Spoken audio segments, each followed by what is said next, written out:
দর্শক, বাংলাদেশের রাষ্ট্রপতি শাহাবুদ্দিন আহমেদ, মোহাম্মদ শাহাবুদ্দিন চুপ্পু জল অনেক দূর গড়িয়ে গেছে এই ডক্টর ইউনূস সরকারের 15 মাসে। আমরা সবসময় বলেছি আসলে ব্যক্তি শাহাবুদ্দিন চুপ্পু বা ব্যক্তি শাহাবুদ্দিন চুপ্পু সম্পর্কে কিছু বলতে হলে অনেক কিছু বলা যায়। সেই দিকটায় না গিয়ে আমরা সবসময় বলেছি যে আমাদের মহামান্য রাষ্ট্রপতির যে পদ এবং সেই পদটিকে বাংলাদেশের স্বীকৃত রাজনৈতিক দলগুলো সবাই স্বীকার করে, শুধুই অনির্বাচিত সরকার এবং এই অনির্বাচিত সরকারের যারা স্নেহভাজন আছে তারা ছাড়া। এমন একটা সময়ে পর্দায় আসছেন রাষ্ট্রপতি শাহাবুদ্দিন আহমেদ, যখন এই সরকারেরই যারা স্নেহভাজন, এনসিপি বলেন, বৈষম্যবিরোধী ছাত্র আন্দোলন বলেন, ইনকিলাব মঞ্চ বললেন এবং তথা যদি জামাতে ইসলামীও বলি, তারা শাহাবুদ্দিন চুপ্পুকে এখন আর স্বীকার করতে চান না।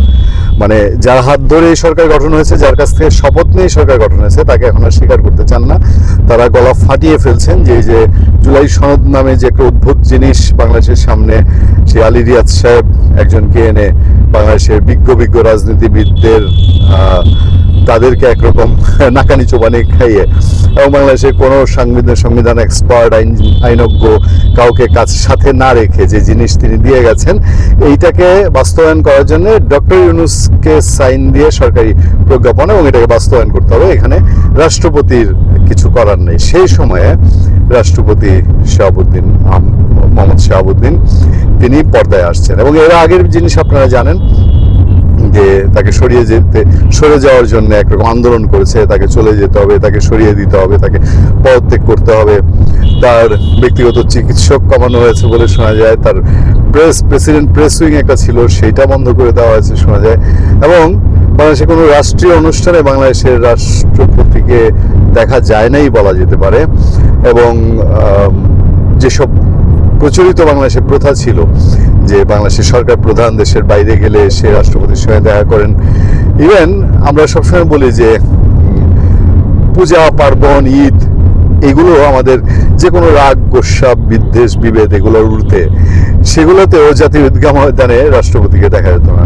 তেমন সময় একটা খুব ইন্টারেস্টিং একটা ট্যুর প্ল্যান আমাদের সামনে এসছে। রাষ্ট্রপতি মোহাম্মদ শাহাবুদ্দিন চুপ্পু তিনি পাবনা, তার নিজ এলাকা পাবনা নিয়ে বহু আলোচনা আছে, সে পুরনো আলোচনায় যেতে চায় না। সেই পাবনায় একসময় তিনি নির্বাচন করবেন বা তার ছেলে নির্বাচন করবে এরকম আওয়াজ ছিল। সেটা ব্যক্তি শাহাবুদ্দিন, বললাম যে ব্যক্তি শাহাবুদ্দিন চুপ্পু নিয়ে কথা বললে ভিন্ন বিষয়, কিন্তু রাষ্ট্রপতি পদে তিনি যখন থাকেন তিনি পাবনায় যাচ্ছেন। এখন পর্যন্ত আমরা ট্যুর প্ল্যান যা পেয়েছি, 6 নভেম্বর তিনি হেলিকপ্টারে পাবনা যাবেন সার্কিট হাউসে, সেখানে তিনি গার্ড অফ অনার নেবেন, সার্কিট হাউসে থাকবেন বৃহস্পতিবার। শুক্রবার তিনি তার পিতামাতার কবর জিয়ারত করবেন এবং ট্যুর প্ল্যানটায় দেখলাম তিনি তার আত্মীয় স্বজনের সঙ্গে দেখা করবেন। শনিবার আবারও তিনি তার আত্মীয় স্বজনের সঙ্গে দেখা করবেন, সে সার্কিট হাউসেই থাকবেন পাবনাতে।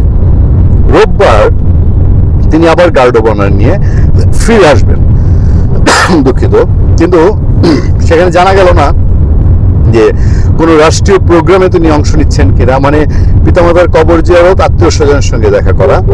এখন বলা যেতে পারে যে হয়তো এই বঙ্গভবনে থাকতে থাকতে তিনি কি কনজেস্টেড হয়ে গেছেন বা তিনি কি শেষ পর্যন্ত, আমি জানি না, যে তার একটা চিঠি মাঝে যে ভাইরাল হয়েছিল যে তার যে ছবি বিদেশি দূতাবাস থেকে নামিয়ে ফেলতে হবে, তিনি বেশ কষ্ট ভরে আকুতি নিয়ে পররাষ্ট্র মন্ত্রণালয়ে চিঠি লিখেছেন। এখন কি ওনাকে এরকম কোন একটা, যে ওনার ব্রিদিং স্পেসের জন্য, যে নিঃশ্বাসটা নেওয়ার জন্য তাকে অন্তত তার নিজ পিতৃভূমিতে যাওয়ার একটা পরিস্থিতি হয়েছে।